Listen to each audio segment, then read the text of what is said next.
Selamat siang. Assalamualaikum warahmatullahi wabarakatuh. Salam sejahtera untuk kita semua. Yang saya hormati teman sejawat, dokter spesialis anak, guru besar di seluruh Indonesia. Pada online simposium siang ini, kita akan membahas mengenai updates on pediatric asthma guideline in Indonesia bersama narasumber kita, Dr. Eri Olivianto, SPA Konsultan. Selamat siang, Dr. Eri. Baik, sebelum memulai online simposium ini, selamat siang, Dr. Eri. Baik, sebelum memulai online simposium ini, saya akan membacakan aturan online simposium terlebih dahulu.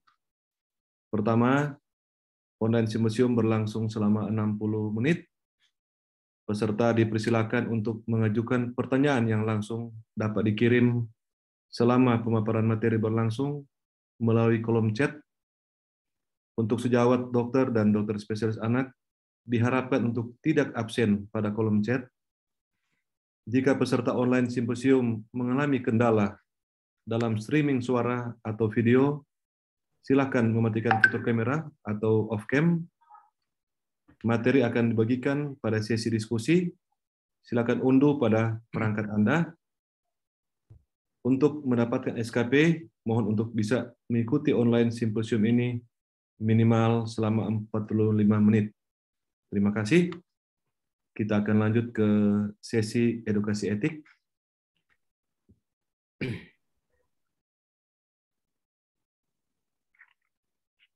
Mohon slide untuk sesi edukasi etik. Terima kasih. Selamat siang. Sesuai dengan anjuran IDI dan IDAI, pada setiap seminar atau simposium perlu disegarkan masalah etika kedokteran. Berikut adalah penyegaran etika kedokteran dengan mengambil fokus pada pasal 21 Kode Eki. Kode Etik Kedokteran Indonesia pasal 21 menyebutkan setiap dokter wajib senantiasa mengikuti perkembangan ilmu pengetahuan dan teknologi kedokteran atau kesehatan. Penjelasan pasal 21, pertama, setiap dokter wajib berada di lini terdepan dalam pengetahuan kedokteran yang relevan bagi praktiknya dan meneguhkan bahwa kemampuan klinis dan teknisnya akan dijaga. Kedua, setiap dokter wajib membaktikan hidup untuk menyelenggarakan pelayanan medis ke pasien secara berkompeten, berhati nurani, dan memadai. Ketiga, setiap dokter wajib mengikuti perkembangan ilmu pengetahuan dan teknologi kedokteran atau kesehatan yang dilakukan dengan A. Membaca buku, majalah ilmiah, bacaan online. B. Mengikuti seminar, simposium, lokakarya, kursus-kursus atau pelatihan-pelatihan. C. Melakukan penelitian kedokteran. Keempat, setiap dokter yang menjadi dosen wajib memperhatikan semua peserta pendidikan profesi sebagai sejawat, memperlakukan mereka secara bermartabat, menyapa mereka penuh hormat, dan mengelola mereka yang di bawah tanggung jawab pendidikannya dengan profesionalisme, kepedulian, dan pembimbingan. Berikut adalah contoh perilaku dokter yang melanggar pasal ini. Di antaranya, pertama, jarang membaca untuk menambah ilmunya. Kedua, jarang mengikuti PKB, seminar, dan kegiatan ilmu yang lain.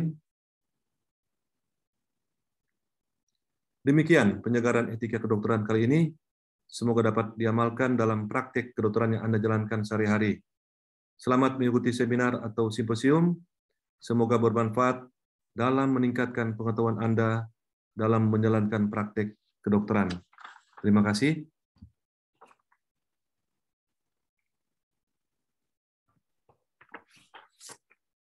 Kita akan memasuki presentasi. Sebelumnya saya akan memperkenalkan pembicara kita pada siang hari ini, Dr. Eri Olivianto, spesialis anak konsultan, adalah narasumber kita. Selamat siang, Dr. Eri. Selamat siang, Dr. Rocky. Sebelumnya izinkan saya membacakan kurikulum vitae singkat dari Dr. Eri. Saat ini beliau adalah Kepala Divisi Respirologi Anak, Departemen Ilmu Kesehatan Anak, Rumah Sakit Saiful Anwar, Fakultas Kedokteran Universitas Brawijaya, Malang. Pendidikan Dr. Eri, Fakultas Kedokteran Universitas Airlangga tahun 1998, Dokter Spesialis Anak, Fakultas Kedokteran Universitas Airlangga tahun 2009, Konsultan Respirologi Anak, Rumah Sakit Hasan Sadikin, Universitas Pajajaran tahun 2019, dan doktor pada Fakultas Kedokteran Universitas Brawijaya tahun 2021. Dr. Eri telah mengikuti banyak pelatihan baik di luar negeri maupun juga di dalam negeri.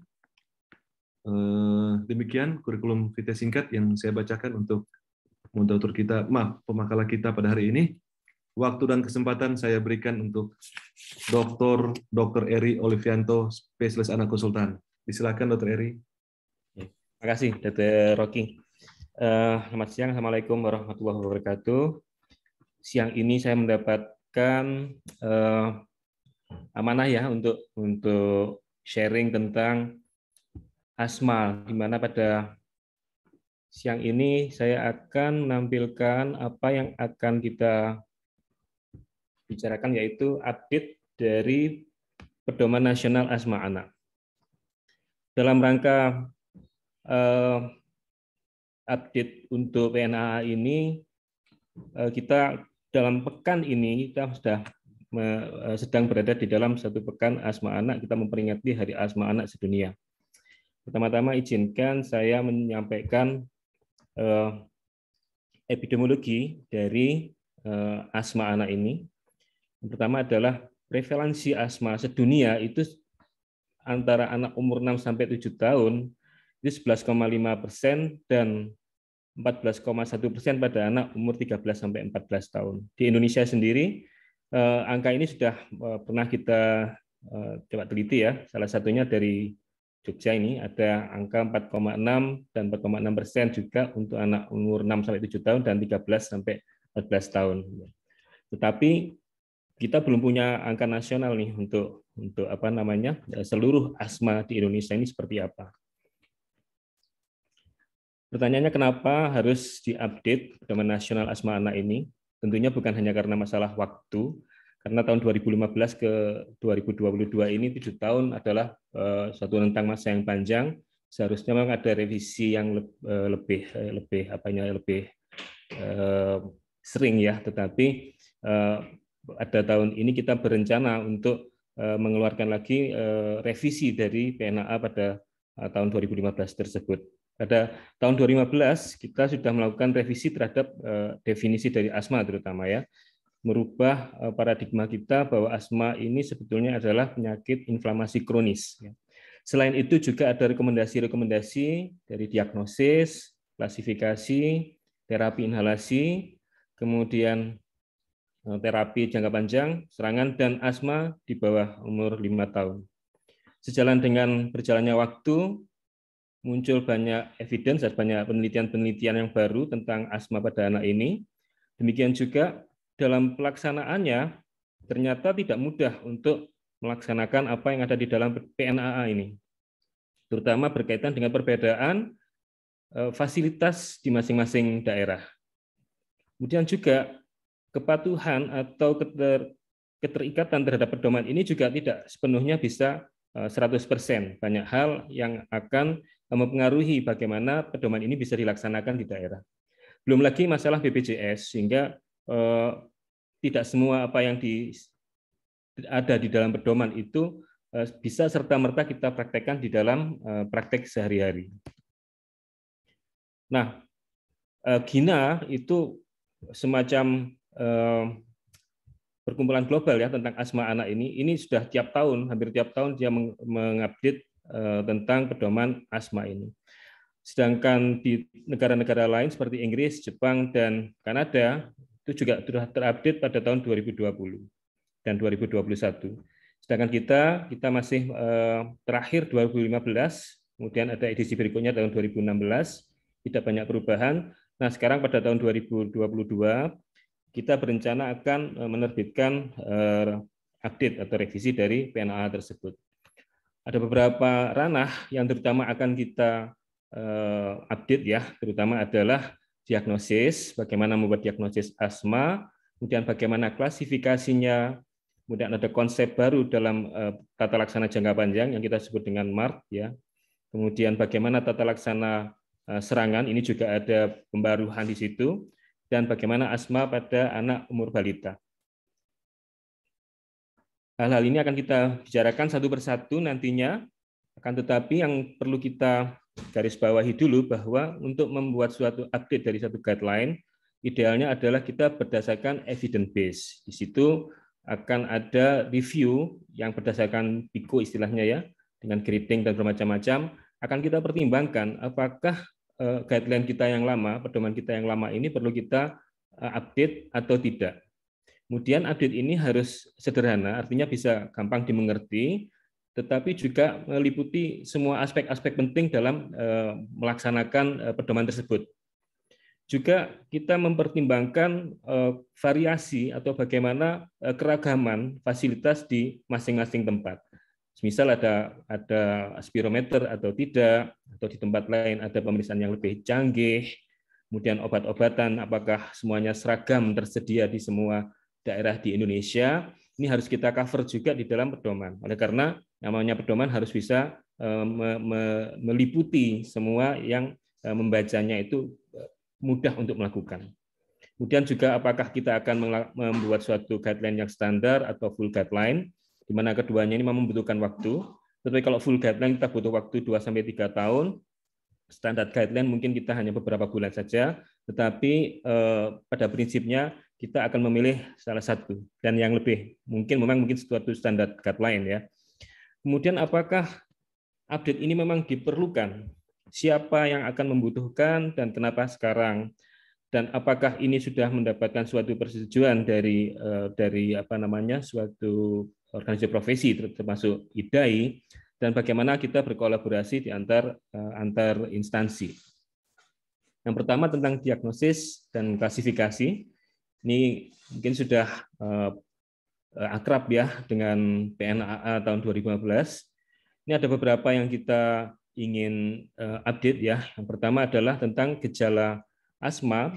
Kalau kita lihat di situ ada produksi sputum, mungkin itu akan kita tinggalkan karena pengalaman selama sekian tahun tidak ada atau mungkin sedikit sekali ya yang anak dengan produksi sputum ini melakukan suatu gejala asma. Tetapi yang lain seperti batuk, mengi, kemudian sesak nafas dan dada tertekan, ini memang suatu gejala yang konsisten terhadap suatu asma ditambah dengan beberapa poin tersebut seperti bagaimana timbulnya, apakah gejalanya berfluktuasi, lebih cenderung malam hari, bagaimana dengan pencetus dan lain-lain.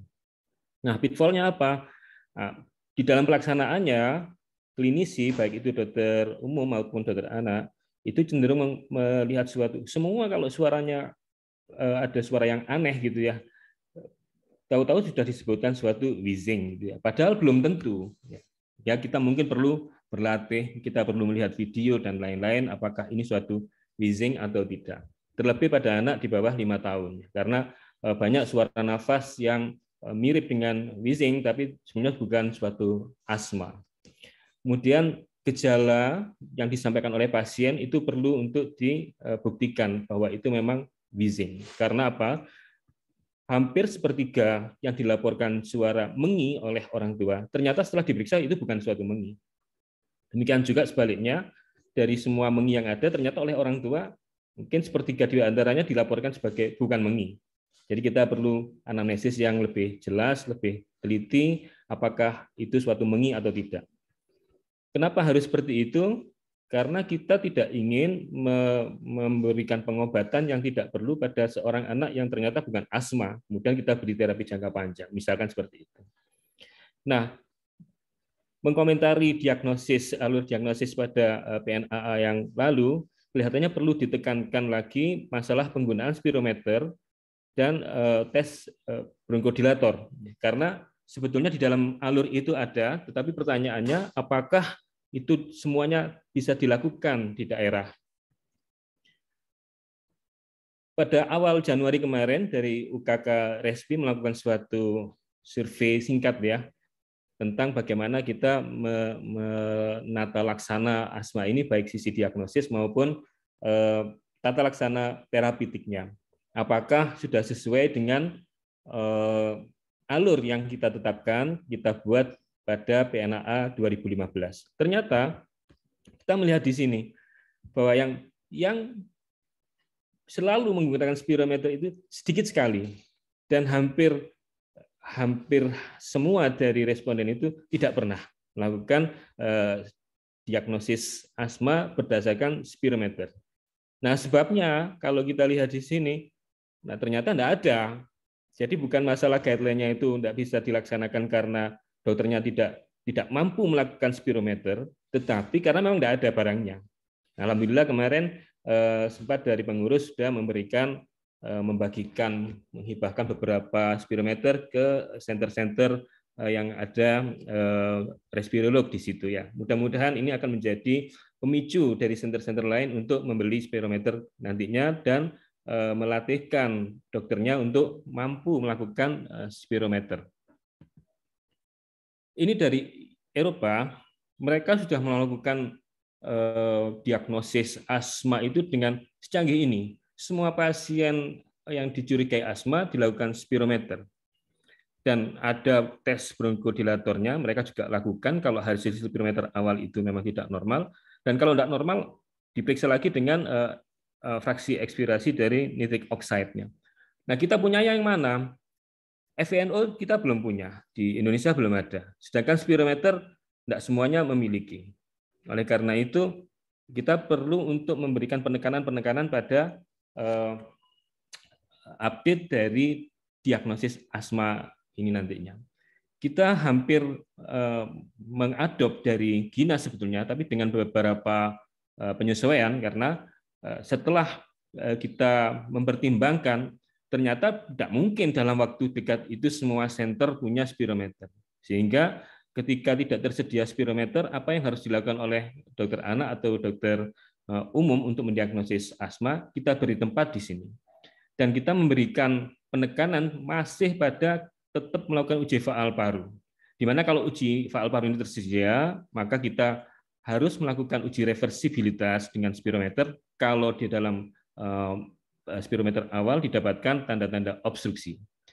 Plus kita juga kita mengusahakan untuk melakukan uji variabilitas dengan peak flow meter. Nah, ini tampaknya peak flow meter juga merupakan suatu barang yang mungkin sejawat sekalian belum pernah melihat ya, tetapi kita dari Respi atau dari IDAI akan berusaha mensosialisasikan atau mendiseminasikan bagaimana pemanfaatan alat yang namanya peak flow meter ini nantinya. Dan kemudian bagaimana kalau spirometer tidak ada, maka yang paling jelek adalah kita melakukan terapi awal empirik kemudian kita lihat responnya. Walaupun menurut penelitian atau research cara seperti ini evidennya lemah sekali, tetapi kita masih memberikan tempat karena yang bisa kita lakukan adalah seperti itu. Kemudian bagaimana pengelompokan atau klasifikasi yang berbeda dengan PNAA sebelumnya. Kalau kita dulu membaginya di atas 5 tahun dan di bawah 5 tahun, maka yang di atas 5 tahun sekarang kita bagi lagi nih. Jadi setelah ada undang-undang tentang kesehatan anak ya, jadi 18 tahun ke bawah masih merupakan anak. Nah, itu kita cover dalam pedoman yang akan terupdate berikutnya ini. Anak umur 12 dan 18 tahun mempunyai guideline yang berbeda. Nanti akan kita lihat kekhususan pada kelompok-kelompok ini. Kemudian tentang keparahan yang mungkin perlu mendapat perhatian ya, bahwa pada PNAA sebelumnya, pada pedoman sebelumnya, kita membagi derajat asma ini dengan intermittent dan persisten, tergantung dari episodenya. Kalau gejala asma itu kurang dari 6 kali per tahun, atau jarak antar episodenya itu lebih dari 6 minggu antar episodenya itu, maka kita sebut intermittent. Ini dalam pelaksanaannya pun seringkali tidak sesuai, karena yang dihitung oleh sejawat sekalian, mungkin dokter umum dan yang bekerja di perifer, bukan gejala asmanya, tetapi frekuensi serangannya. Hingga pertanyaannya, kapan serangan terakhir? Alih-alih kita harusnya menanyakan gejala dari asma itu bagaimana batuk sehari-harinya, apakah terbangun malam hari, itu jarang ditanyakan. Sehingga kita sering salah dalam menentukan keparahan. Berikutnya, apakah ini memang menunjukkan suatu keparahan? Ini menjadi pertanyaan sudah beberapa tahun yang lalu ketika PNAA itu sudah yang 2015 itu terbit, sebetulnya sudah ada concern bahwa kita tidak seharusnya menggunakan seperti ini untuk menunjukkan keparahan, karena penelitian menunjukkan bahwa yang disebut asma yang parah itu berdasarkan respons terhadap terapi pengendali. Kalau dia responnya bagus, ya belum tentu dia suatu asma yang parah. Karena itu kita perlu mengkritisi atau mengupdate pembagian keparahan ini berdasarkan intermittent atau persisten, di mana sebetulnya lebih menggambarkan pada pedoman yang lalu itu adalah suatu frekuensi dari gejala. Padahal frekuensi dari gejala ini kita tahu sendiri bisa dinamis, antara bulan pertama, bulan kedua, dan selanjutnya juga dinamis, sehingga kita agak kesulitan juga menentukan sebenarnya ini persisten ataukah intermittent. Tetapi kalau kita perhatikan sebetulnya ini masih bisa kita pakai untuk menentukan langkah awal. Apa yang berbeda dengan PNAA 2022 nantinya rencana kita, bahwa istilah-istilah ini akan kita tetap pakai karena pertimbangan kita masih praktis lah, masih melekat di dalam pemikiran kita istilah intermittent dan persisten, sehingga kita agak berat untuk melepaskan istilah ini. Kita memodifikasi definisinya, bahwa untuk asesmen awal maka kita rubah terutama pada persisten sedang, gejala asma hampir tiap hari. Itu kalau yang lampau kita masukkan dalam persisten sedang juga, tetapi kita tambahkan di situ adalah keparahan dari gejalanya, seberapa berat gejalanya. Di situ parameter yang kita masukkan adalah terbangun malam hari karena asma paling tidak 1 kali dalam seminggu. Kemudian yang asma persisten berat itu kita tambahkan pemeriksaan fungsi parunya menurun. Oleh karena itu yang perlu menjadi perhatian kita bahwa untuk mendiagnosis membedakan persisten sedang dan persisten berat kita membutuhkan spirometer. Di situ urgensi dari kalau bisa rumah sakit mempunyai spirometer nantinya.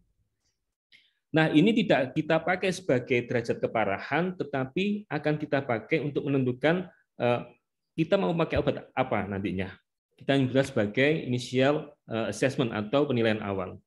Ini yang lama pada 2015, perbedaannya dengan apa yang akan kita update nantinya, bahwa long term treatment atau tata laksana jangka panjang ini kita sebelumnya menggunakan kekerapan dari gejala. Kemudian kita hanya mempunyai 4 langkah, di mana langkah selanjutnya adalah memberikan obat tambahan omalizumab. Ya, sebetulnya angka kelima sebetulnya ya, tapi kita tidak memberikan istilah langkah kelima, tapi langkah keempat.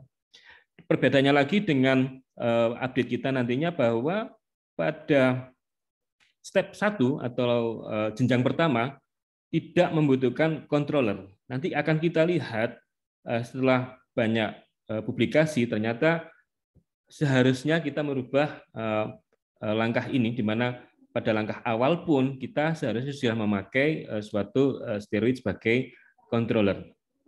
Kemudian ada beberapa obat yang diberikan di situ, masih ada LTRA dan TSR ya, theophylline slow release, di mana kita tahu kita tidak pernah kita melakukan memberikan pengendali dengan menggunakan theophylline, dan pada update selanjutnya mungkin kita sudah tidak melihat lagi TSR ini tercantum di situ, karena secara penelitian juga tidak ada manfaatnya untuk mengontrol gejala. Apa yang terjadi dalam pelaksanaannya? Pada survei tahun bulan Januari dan Februari kemarin, ada pertanyaan, apakah pernah memberikan steroid inhalasi pada asma persisten? Ternyata tidak semua. Masih ada kurang lebih sepertiga atau lebih dari sepertiga itu menjawab tidak pernah memberikan ICS pada asma persisten. Nah, ini apakah ini menggambarkan bahwa kita tidak terlalu patuh, tidak terlalu terikat dengan pedoman? Ternyata jawabannya ada di sini. Yang menyenangkan bahwa ternyata 273 diantaranya tidak ada pasien persisten. Nah, ini alhamdulillah. Berarti memang pasiennya baik-baik semua. Sesuai dengan epidemiologi bahwa yang ringan itu sebetulnya 70-75% itu asma ringan.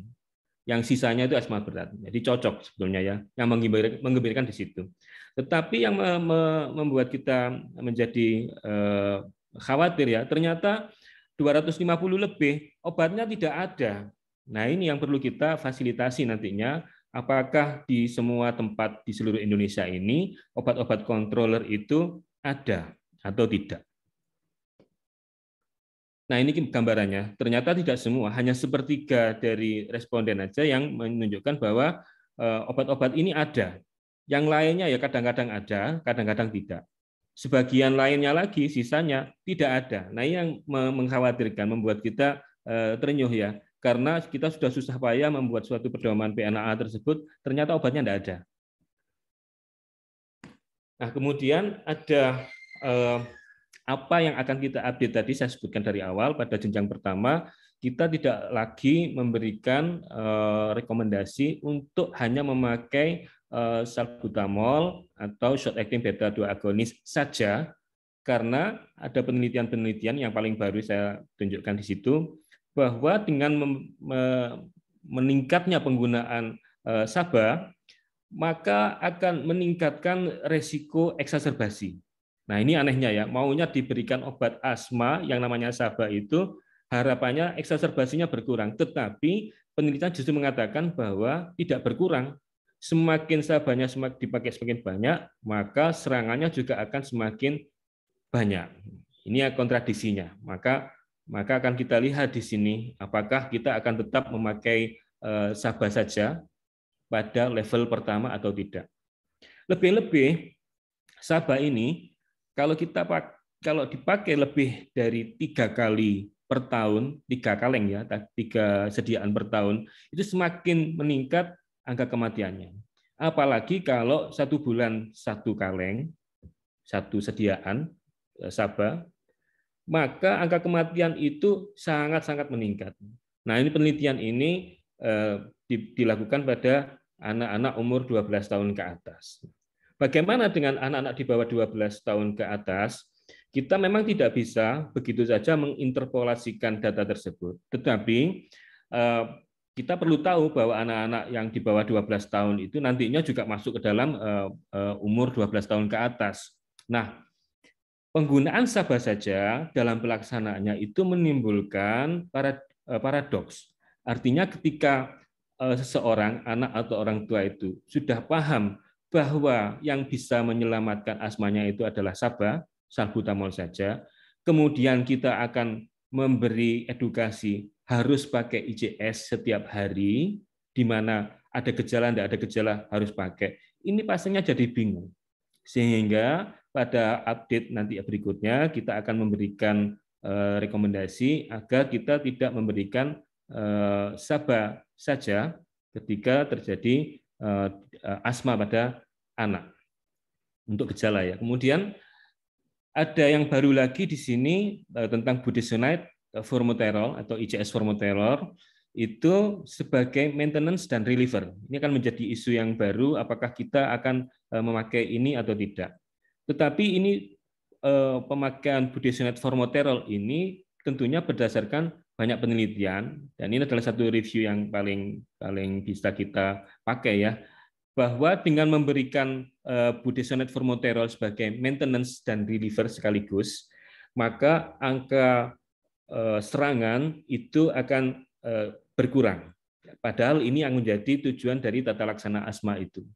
Nah, bagaimana kita mempraktekannya? Tentunya kita harus menyesuaikan, karena selama bertahun-tahun kita kalau ada maintenance, obat pengendali, juga ada obat pelega atau pereda. Nah, ini sekarang ada konsep baru. Kita memakai satu sediaan sekaligus sebagai pelega dan pengendali sekaligus, controller sekaligus sebagai reliever. Nah, ini kita pakai nantinya pada anak-anak umur 12 tahun ke atas. Kenapa? Karena pada anak umur di bawahnya evidensinya lebih kecil dibandingkan pada anak-anak umur 12 tahun ke atas ini. Belum lagi ada evidence yang lain, bukti yang lain bahwa pemakaian budesonide formoterol sebagai maintenance dan reliever sekaligus ini akan memperbaiki faal paru pada anak-anak tersebut. Kemudian juga bagaimana dengan asma ringan yang tidak membutuhkan obat tiap hari, maka ada penelitian juga itu yang menunjukkan bahwa budesonide formoterol yang dipakai ketika terjadi gejala saja ini akan menimbulkan atau menghasilkan hasil yang sama dibandingkan memakai budesonide maintenance. Jadi kontrol atau gejala yang berat itu hasilnya sama antara memakai ICS setiap hari atau memakai ICS formoterol ketika dibutuhkan saja. Oleh karena itu, kita lebih memilih daripada kita memberikan budesonide saja yang secara akumulasi itu nanti akan menimbulkan efek samping, ya lebih baik kita memakai budesonide formoterol. Apalagi formoterol di sini adalah onset dari kerjanya itu sama persis dengan salbutamol. Sehingga kita bisa memakai budesonide formoterol sebagai reliever. Di sini nanti akan kita lihat apa yang membuat update ini akan berbeda dengan pedoman sebelumnya. Prinsipnya, untuk suatu tata laksana jangka panjang, kita melakukan suatu initial assessment dulu, penilaian awal, kemudian kita tentukan obatnya apa sebagai controller dan apa yang menjadi reliever. Kemudian setelah sekian waktu, sekian periode, kita akan menilai kontrolnya seperti apa, hasilnya seperti apa, kemudian kita akan mengadjust atau menyesuaikan terapi. Nah, tentunya kita tidak akan lepas dari terapi inhalasi nantinya ya. Mudah-mudahan semua sejawat dan senior sekalian sudah akrab dengan alat-alat ini. Kita memang secara luas, baik dokter maupun pasien sudah paham bagaimana nebulizer. Tetapi kita ingin lebih luas lagi menyebarkan bagaimana pemakaian MDI dengan spacer maupun DBI. Nah, ini perlu melatihkan pada pasien-pasien kita untuk hasil pengobatan asma yang optimal. Initial assessment seperti saya sebutkan tadi, kita memakai penilaian awal kita intermittent, persisten ringan, persisten sedang, dan persisten berat. Tetapi agak berbeda dengan yang dulu, kita tidak memperhitungkan beratnya gejala dan kita tidak memperhitungkan fungsi paru. Kali ini kita akan memakai dua hal tersebut. Bagaimana pada prakteknya? Pasien dengan intermittent akan kita berikan terapi jenjang pertama, persisten ringan kita berikan terapi jenjang kedua, dan kemudian persisten sedang kita berikan terapi jenjang ketiga dan seterusnya sampai jenjang keempat. Di atas jenjang keempat itu ada jenjang kelima, itu adalah persisten berat yang tidak bisa dikontrol dengan obat-obat ICS formoterol dosis menengah maupun ICS dosis tinggi. Maka kita akan menyesuaikan. Nah, perbedaannya adalah pada PNA kali ini kita akan memakai 5 step, 5 jenjang, dan perbedaannya lagi adalah pada step pertama kita akan selalu memberikan terapi yang berbasis pada ICS, kortikosteroid inhalasi. Kemudian untuk relievernya, kalau dulu kita memakai hanya SABA saja, berdasarkan dari publikasi-publikasi tadi, maka kita akan memberikan juga ICS formoterol, kita tawarkan pada pasien apakah lebih cocok dengan ICS formoterol atau tidak. Karena bagaimanapun pemilihan obat-obat itu kita harus tetap menawarkan pada pasien dan orang tua mana yang lebih cocok untuk mereka. Termasuk juga nanti kita akan memberikan LTRA seperti Montolucas, apakah bisa lebih cocok untuk mereka atau tidak. Nanti ada pada jenjang-jenjang tersebut. Kemudian kita tidak akan melihat lagi theophylline slow release di sini. Dan untuk jenjang kelima ini lebih bervariasi lagi. Ada LTRA ditambahkan di situ, ada long acting muscarinic acid, mungkin baru untuk kita, tetapi obat ini akan akan pada tahun-tahun ke depan akan kita pakai untuk jenjang kelima. Jadi asma yang sangat berat akan kita tambahkan long acting muscarinic acid ini. Tetapi bukan untuk jenjang lebih asma yang lebih ringan ya. Jadi asma ringan atau asma sedang kita belum memakai long acting muscarinic acid. Kemudian anti IL-4 dan anti IL-5 juga akan dipakai di jenjang kelima ini. Tapi sejauh yang saya tahu anti IL-4 dan anti IL-5 ini mungkin belum masuk di Indonesia ya. Barangkali sejawat lain sudah melihat ada obat ini di Indonesia, saya kurang tahu. Kemudian monitornya, kalau pada pedoman sebelumnya kita berpedoman pada kontrol gejala dan risiko saja, pada pedoman kali ini akan kita tekankan juga pemanfaatan lung function test, uji faal baru untuk memonitor hasil pengobatan jangka panjang ini. Nah, dari sini kita akan melihat bahwa sebetulnya asma ini kalau kita kaitkan dengan respon terhadap gejalanya, maka kita akan bisa melihat bahwa yang disebut asma ringan, asma sedang maupun asma berat ini, kita akan melihat respon terhadap pengobatannya. Artinya kalau ada persisten sedang, tetapi dia itu respon baik dengan dengan ICS formoterol dosis rendah, maka kita masukkan dia di dalam asma sedang. Tetapi kalau dia akhirnya harus menggunakan jenjang keempat, apalagi jenjang kelima, maka dia jatuh pada kriteria asma berat. Nah, ke depan kita akan memakai kriteria pembagian seperti ini. Ada perbedaan antara anak umur 6 sampai 11 tahun dan anak yang umur 12 tahun sampai 18 tahun, di mana sama-sama menggunakan penilaian awal intermittent persisten ringan sampai berat, tetapi pilihan obatnya sekali lagi yang ICS formoterol lebih kita tekankan pada anak umur 12 tahun ke atas. Di sini ICS formoterol juga menjadi pilihan pada jenjang ketiga dan keempat, tetapi yang lebih diutamakan adalah bahwa ICS formoterol itu lebih bermanfaat pada anak umur 12 tahun ke atas. Tetapi boleh dipakai untuk anak umur 6 sampai 11 tahun tergantung dari pilihan kita dan orang tua. Kemudian untuk menyesuaikan terapinya kita memperhatikan hal-hal tersebut sudah tercantum di situ, bagaimana derajat kendalinya, bagaimana kepatuhan terhadap obat dan teknik inhalasinya, bagaimana paparan alergen dan polutan, komorbidnya apakah sudah diatasi atau tidak, maka kita akan mempertimbangkan menaikkan jenjang atau tidak. Nah, ini yang kita bedakan, ini umur 12 tahun sampai 18 tahun, kurang lebih sama, tetapi ada dua track di situ. Track pertama menggunakan ICS formoterol, yang track kedua tanpa menggunakan ICS formoterol. Kemudian kalau sudah kita obati dan kemudian kita mempertimbangkan untuk naik atau turun, maka masih ada pilihan pengendali lain di situ, termasuk kita memberikan LTRA secara harian. Asma Action Plan juga rencananya akan kita genjot lagi karena pelaksanaan di daerah juga sangat minim menggunakan Asma Action Plan ini.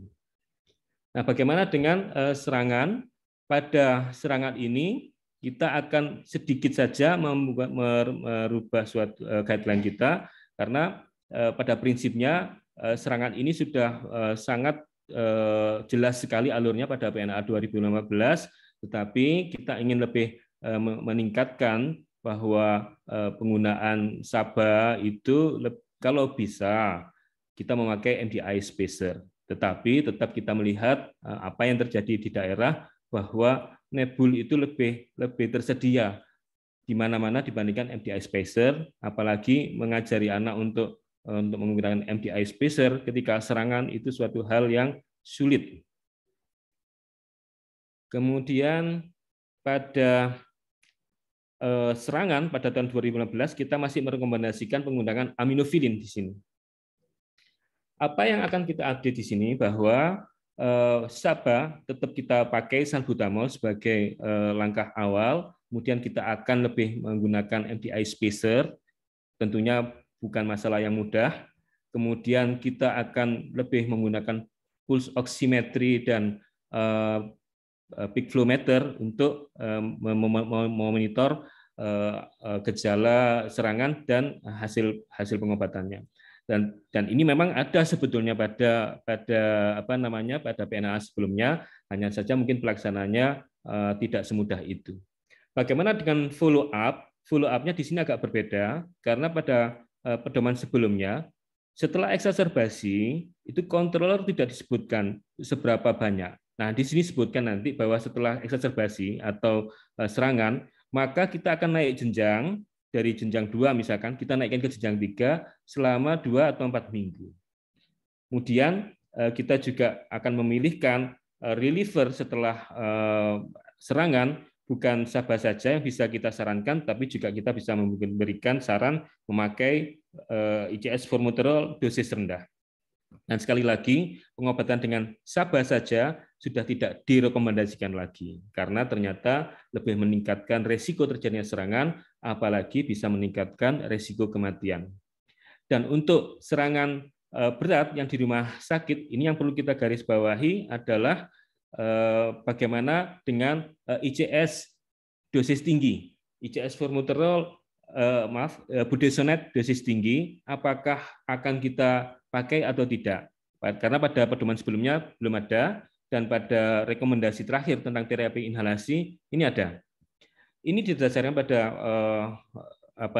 penelitian bahwa setelah diberikan high dose ICS itu faal parunya lebih cepat membaik. Kemudian juga ada beberapa penelitian yang lain juga menunjukkan bahwa dengan diberikan ICS dosis tinggi bersama dengan reliever, maka masa untuk MRS dan resiko untuk di MRS-kan itu lebih rendah. Idenya bahwa ICS di sini bukan sebagai antiinflamasi, tetapi sebagai bronkodilator. Mohon maaf, vasodilator, vasokonstriktor. Nah, sehingga dengan vasokonstriktor tersebut, maka edem dari bronkus akan lebih cepat berkurang dan akan membantu mempercepat serangan akan mereda. Nah, bagaimana prakteknya? Untuk mild moderate, kita berikan SABA plus systemic corticosteroid atau ICS dosis tinggi. Ini kita masih pakai SABA ya, berarti yang lama ini kayaknya ya. Kemudian kalau berat, kita memberikan antikolinergik yang digabung dengan SABA plus systemic corticosteroid, tetapi kalau tidak membaik, kita tambahkan high dose ICS. Dan kalau sudah ancaman henti nafas, maka kita berikan dua-duanya. Pada prakteknya seperti itu. Nanti akan kami diskusikan adalah high dose itu berapa jumlahnya. Ini masih belum mencapai kesepakatan, masih kami diskusikan. Kemudian untuk anak umur kurang dari 5 tahun, saya kira tidak banyak yang berubah. Pada prinsipnya, mengi dan batuk itu sering pada anak umur kurang dari 5 tahun, dan memang kita tidak bisa melakukan spirometer maupun viglometer pada anak-anak umur ini. Sehingga diagnosis lebih sering berdasarkan gejala, kemudian faktor resiko, kemudian respon terhadap terapi seperti apa, plus ini yang baru, kita harus mengeksklusi diagnosis alternatif yang lain. Nah, klinisnya juga sama, ini kita memakai yang di PNAA 2015, tidak berubah. Gejala kita pertimbangkan, kalau gejalanya wheezing atau batuk itu lebih dari 10 hari selama ISPA, ya, maka kita lebih cenderung kayaknya mungkin asma ini ya. Kemudian kalau gejalanya lebih sering, lebih dari 3 episode per tahun, kemudian di antara episode anak itu mengalami batuk dan wheezing, artinya ketika di luar infeksi saluran nafas, wheezing itu ada, ditambah lagi bukti adanya atopi, maka sangat mungkin anak ini asma. Nah, kenapa dikasih kata mungkin dan tak mungkin itu ya? Karena prinsipnya diagnosis itu adalah masalah kemungkinan saja sebetulnya. Sehingga kalau semakin banyak evidence yang kita kumpulkan, maka semakin besar kemungkinan bahwa diagnosis kita itu benar. Nah, untuk lebih meyakinkan lagi, maka ada alat-alat diagnosis yang kita bisa pakai, dan yang ada di alur yang awal tadi, kita bisa menggunakan therapeutical trial dengan ICS dosis rendah, dan SABA sebagai reliever. Nah, kenapa pakai SABA lagi di sini ya? Karena pada anak umur balita kita belum punya belum punya reliever yang berbasis pada ICS. Jadi tetap kita pakai SABA. Kemudian tes alergi kita pakai juga untuk meyakinkan diagnosis. Jadi kita bisa skin prick test, kita bisa ukur kadar IgE, atau malah kita juga bisa mendapatkan itu dari anamnesis sebetulnya. Kemudian lung function test ini tidak mungkin dilakukan, FeNO juga tidak mungkin dilakukan, bukannya apa? Karena kita belum punya. Kemudian ada tool-tool untuk menilai risiko, termasuk asthma predictive index ini yang banyak dipakai. Kalau asthma predictive index-nya itu kriteria mayor lebih dari 1, kriteria minor lebih dari 2, pada anak yang klinisnya asma, maka diagnosis kita akan semakin meyakinkan. Sehingga pengobatan jangka panjang pada asma pada anak umur kurang dari 5 tahun ini mencakup dua aspek di sini. Baik itu aspek terapi pada anak yang betul-betul asma dan aspek trial diagnosis pada anak yang dengan wheezing berulang. Ini bisa kita lihat di skema ini.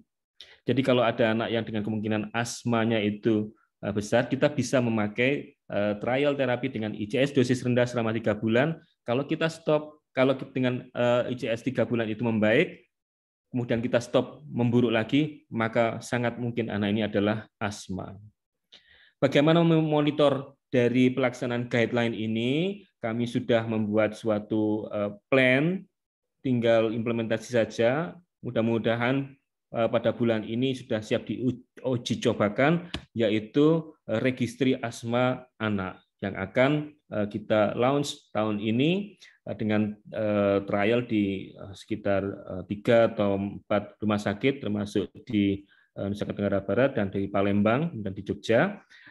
Akan kita pakai untuk apakah guideline yang kita berikan itu bisa terlaksana dengan baik atau tidak, sehingga kita juga bisa membuat suatu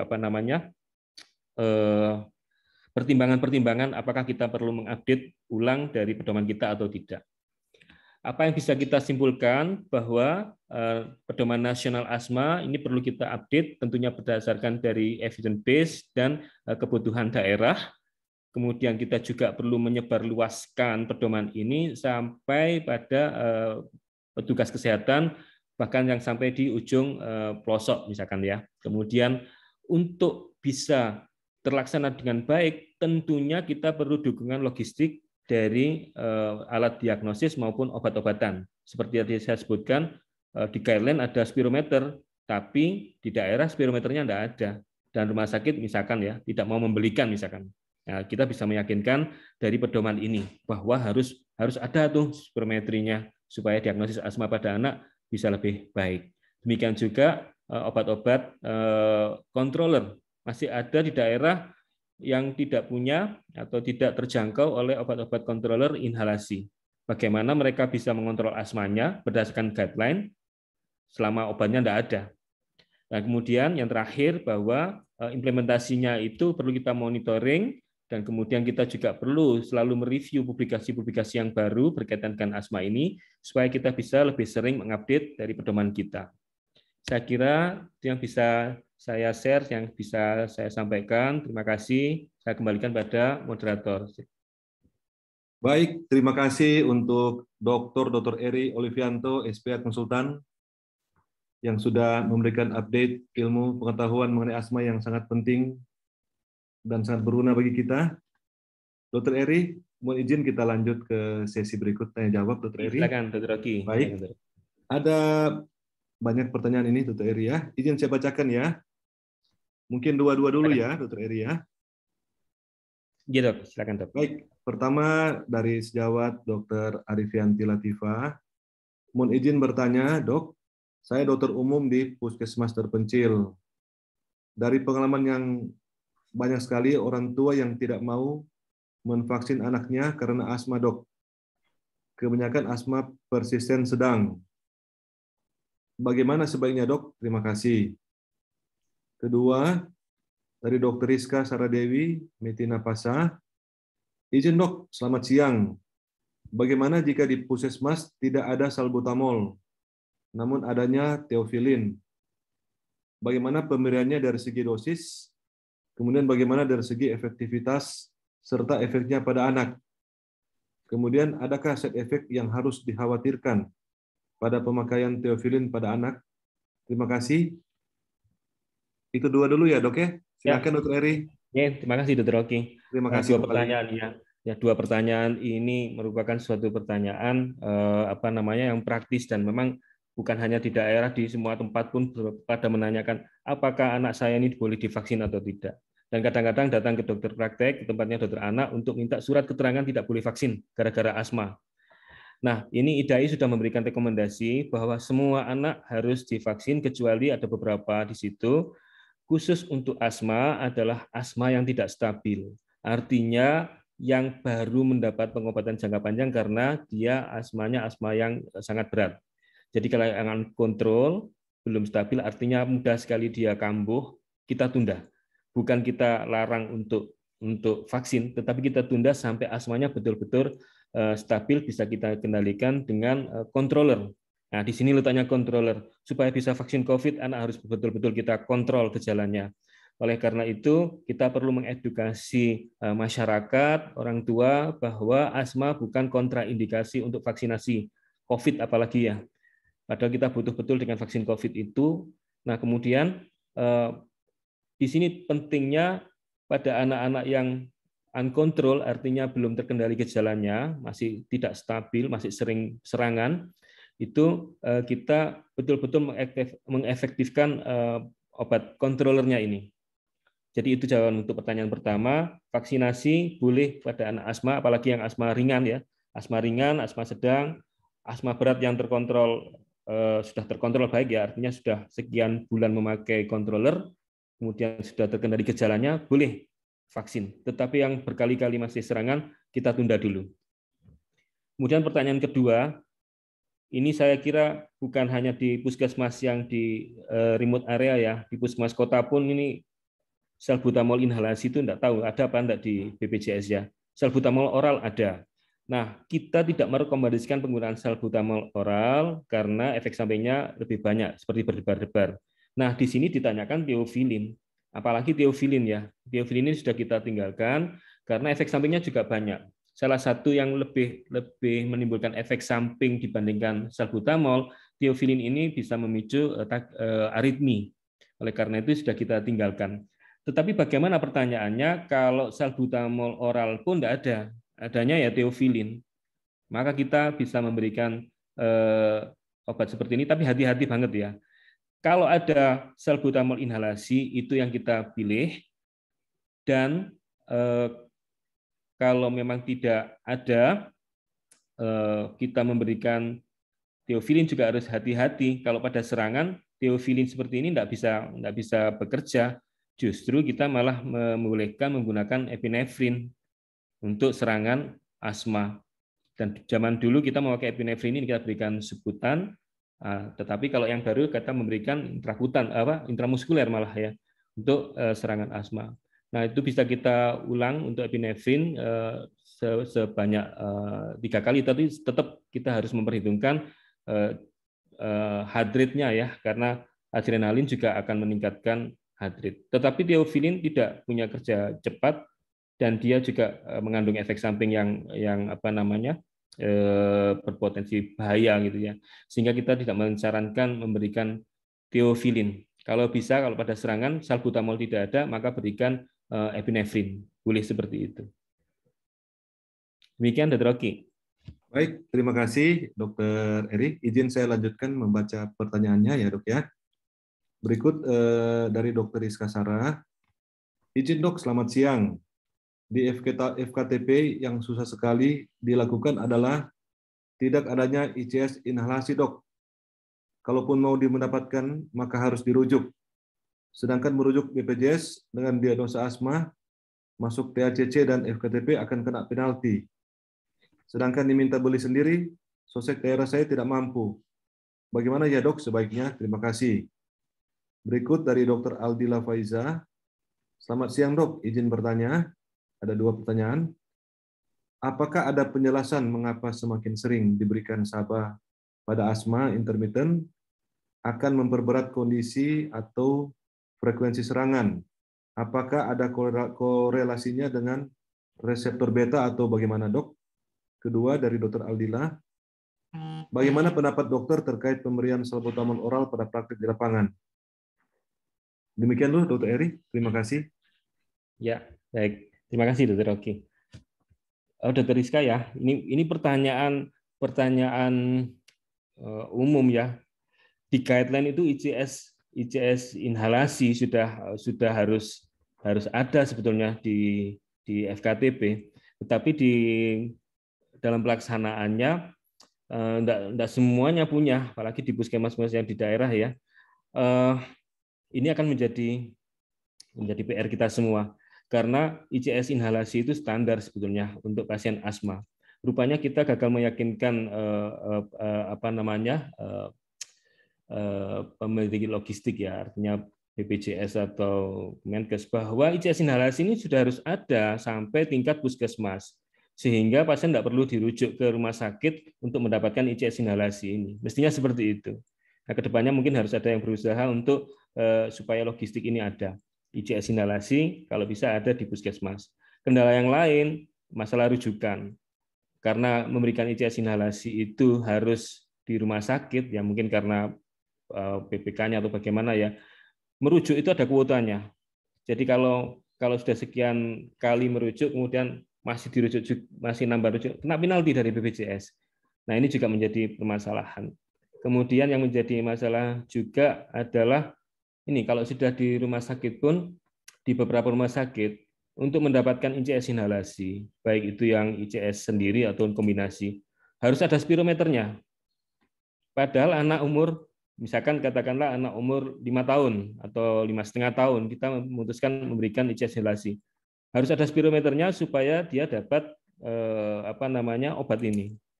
Nah, ini gimana kita memerlukan suatu spirometer pada anak umur 5 tahun ya. Jadi akan sulit sekali. Diusahakan memang nanti pada tahun-tahun ke depan kita sudah menyampaikan PNPK sebetulnya bahwa untuk controller pasien asma anak itu kita butuh ICS inhalasi. Nah, sehingga nanti dari BPJS juga harusnya akan mengevaluasi di mana tempat-tempat pelayanan yang tidak sesuai dengan PNPK gara-gara terapi itu tidak tersedia.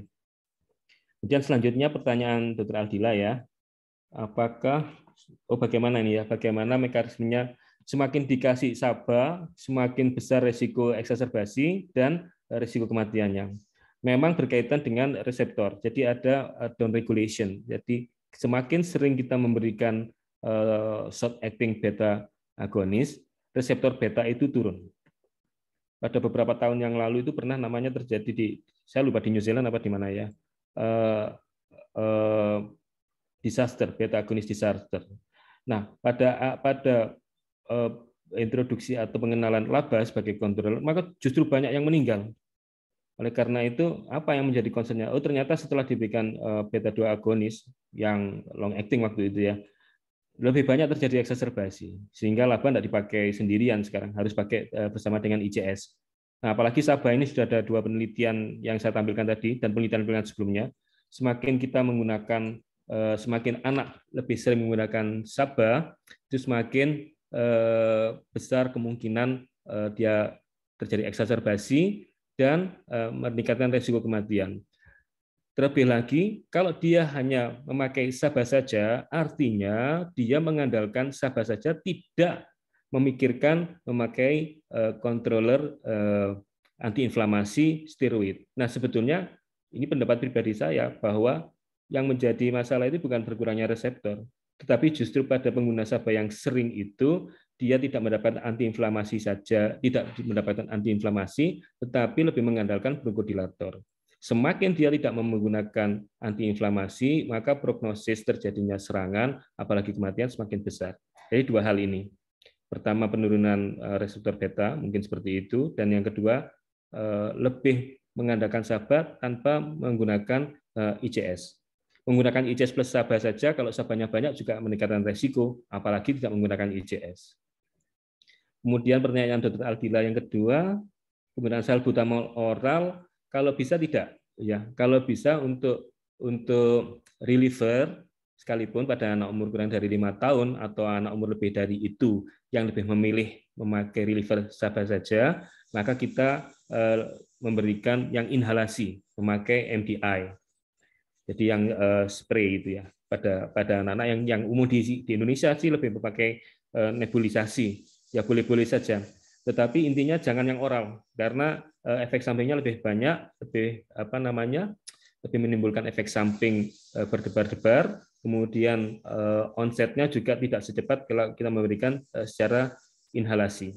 Jadi kita tidak merekomendasikan penggunaan salbutamol secara oral. Demikian, Dr. Rocky. Baik, Dr. Eri, terima kasih. Saya izin lanjut membacakan pertanyaan berikutnya dari Dr. Rizka Sarah yang bertanya juga sebelumnya. Menanyakan, selamat siang dok, izin di FKTP tidak tersedia SABA inhaler dok, adanya SABA oral saja. Jikalau tadi pada penelitian didapatkan hasil jika pemakaian SABA akan memperberat asma, apakah dalam penelitian itu SABA inhalasi saja ataukah SABA oral saja atau SABA dalam bentuk apapun, mau itu inhalasi atau oral? Kemudian bagaimana menyikapi ketersediaan di lapangan dok? Terima kasih. Penanya berikut, Dr. Hendra bertanya, apakah pemakaian spirometer selama pandemi COVID-19 ini tidak membawa risiko paparan COVID?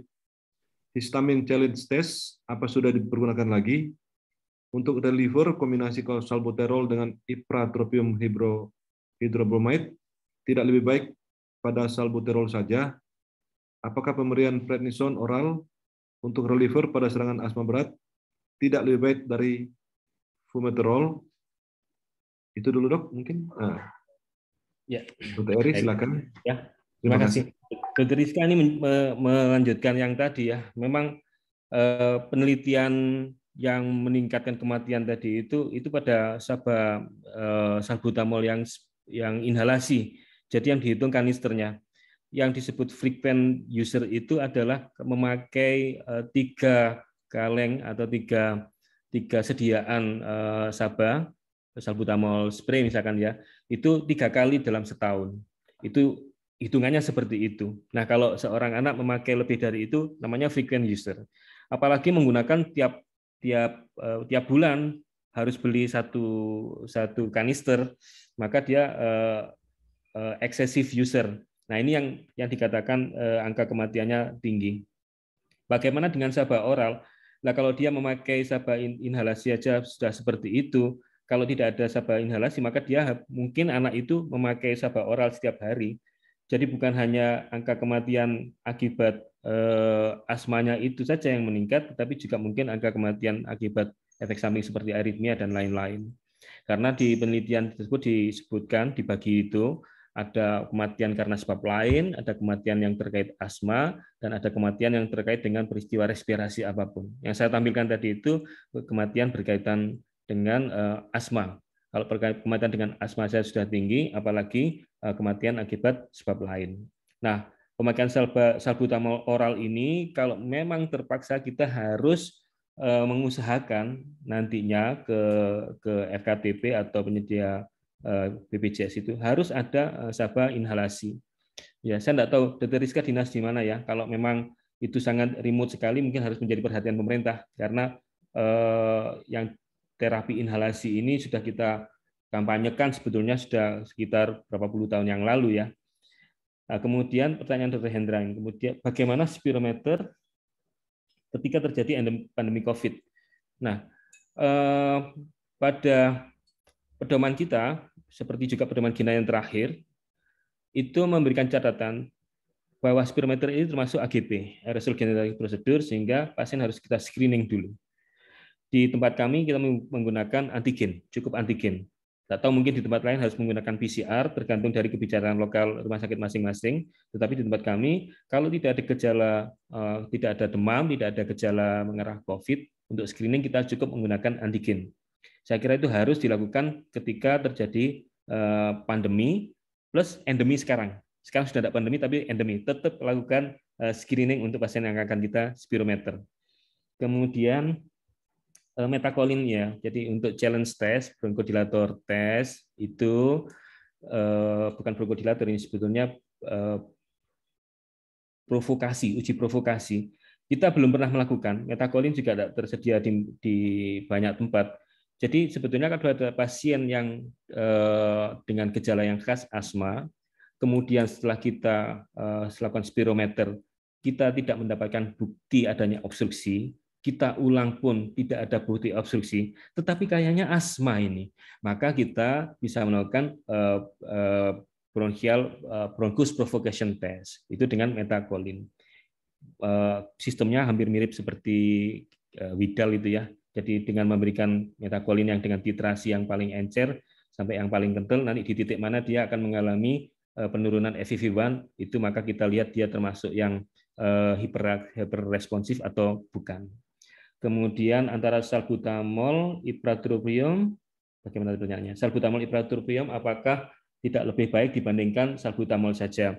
Salbutamol, ipratropium evidennya belum terlalu kuat untuk dilakukan pada semua serangan. Tetapi pada pedoman kita masukkan pada asma serangan berat. Terutama juga gini, karena cost-nya antara memberikan salbutamol dengan yang kombinasi itu harganya memang lebih mahal yang tentunya ya salbutamol ipratropium. Tetapi kalau pada pedoman sebelumnya kita memberikannya itu pada serangan berat saja, pada pedoman yang sekarang kita membolehkan ketika serangan yang ringan sedang ke arah sedang pun kita boleh memberikan salbutamol ipratropium, tidak ada larangan. Dan memang kenyataannya di lapangan ada yang memilih memakai salbutamol saja, ada memakai salbutamol plus ipratropium. Untuk asma serangan ringan sedang tidak ada bedanya. Kalau tidak ada bedanya, kenapa kita pakai yang lebih mahal? Gitu ya. Tetapi untuk asma serangan berat kita boleh menggunakan kombinasi, karena dua titik tangkap yang berbeda, satu di reseptor muskarinik, satunya lagi di reseptor beta agonis. Dan yang terakhir, prednison oral dibandingkan dengan formoterol.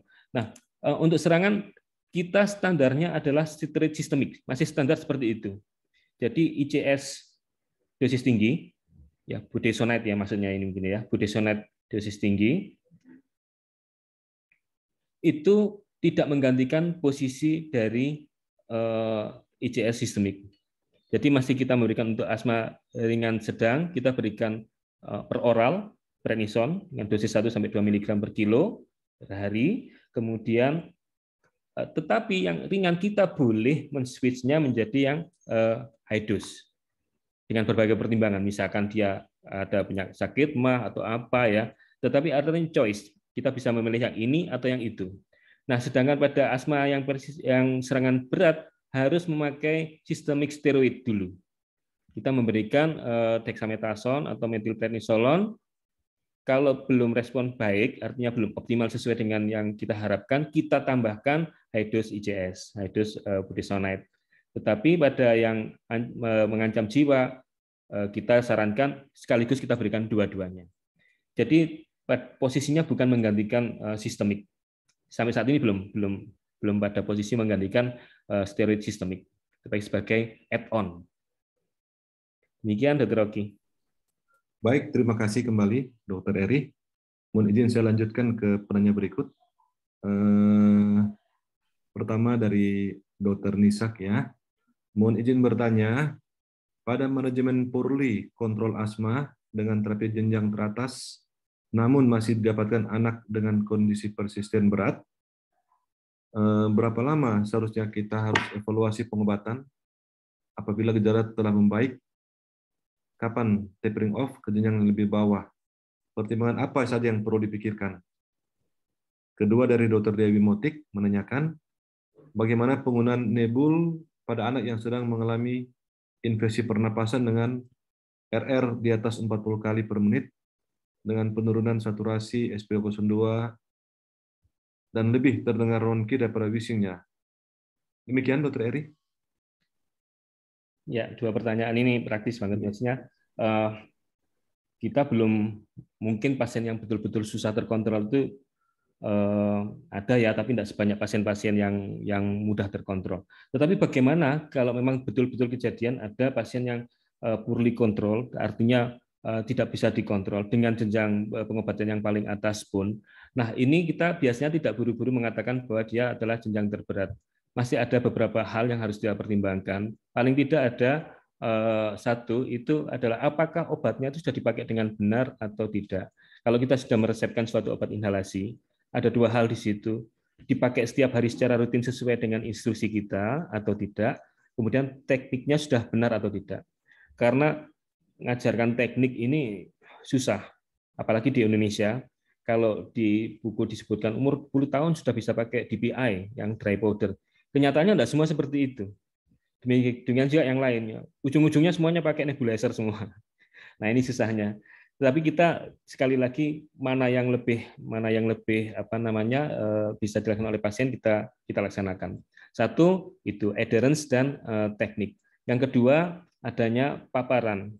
Sudah kita berikan sesuai dosis, tekniknya sudah benar, ternyata anak ini masih terpapar dengan alergen. Jadi tidak menghindari tungau debu rumah, tidak membersihkan kamar dengan baik, tidak mencuci linen dari kamar seminggu sekali dengan air panas. Kemudian, nah ini yang parah nih, orang tuanya masih merokok. Dan itu seringkali terjadi. Kalau sudah orang tua itu merokok, maka ya tiap hari anak itu terpapar. Bagaimana asmanya bisa terkontrol kalau dia tiap hari masih terpapar dengan polutan. Dan ini seringkali terjadi sampai anak itu menggunakan pengobatan jenjang teratas. Padahal sebetulnya begitu kita minta orang tuanya stop merokok, gejalanya akan membaik sendiri. Yang ketiga adalah komorbid. Komorbid ini perlu kita perhitungkan kalau ada anak yang dengan asma yang tidak terkontrol, lihat apakah ada komorbid yang paling sering itu rhinosinusitis alergi dengan gejala misalnya bersin-bersin pagi hari, kemudian hidungnya buntu, kalau tidur malam ngorok atau mulutnya terbuka. Nah, kemudian misalkan di foto ronsen waters ternyata ada sinusitisnya. Nah, kalau itu tidak kita selesaikan, asmanya juga tidak akan bisa terselesaikan walaupun kita menggunakan controller yang paling tinggi sekalipun. Berapa lama kita mengevaluasi? Jangan buru-buru kita naikkan jenjang terapinya, kita koreksi dulu hal-hal tersebut. Kemudian kita lihat beberapa minggu, 2 minggu atau 4 minggu dengan menghilangkan semua itu, ternyata membaik. Berarti kita teruskan aja step pada step yang terakhir itu.